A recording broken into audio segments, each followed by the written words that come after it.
చూపి నాకు అర్థమైంది, నాకు అర్థం కాలేదు. ఏదో ఒకటి చూసి నీకు అర్థం కాకపోతే నేను చూపా కోరాలని. ఎస్ ఆర్ నో మాట్లాడండి. ఇగో ఈ చెప్పలు ఎత్తాడు కూరలు అయ్యి అయితే మీకు ఇంకా తెలియాలంటే లాగైతే పీసు రాంది కూర.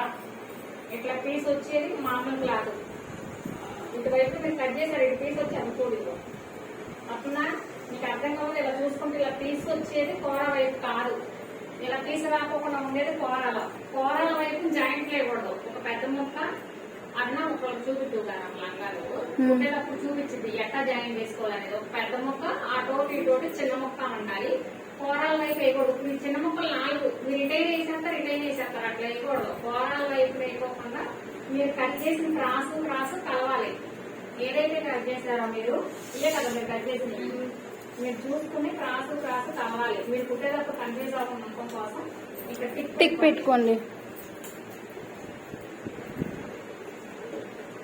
మీకు అప్పుడు ఇవే జాయింట్ చేయాలని అర్థమైంది. ఈ టిక్కుల దగ్గరే జాయింట్లు రావాలి.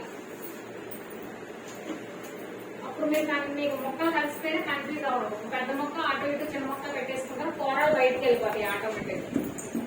టిక్ పెట్టుకోండి. అట్లా మీరు కట్ చేసినారు మీ అక్కడ టిక్ పెట్టి ఈ పక్కన టిక్ పెట్టు. మీరు కట్ చేసిన దగ్గర టిక్ పెట్టాలి. అది బాగా గుర్తు పెట్టుకోండి.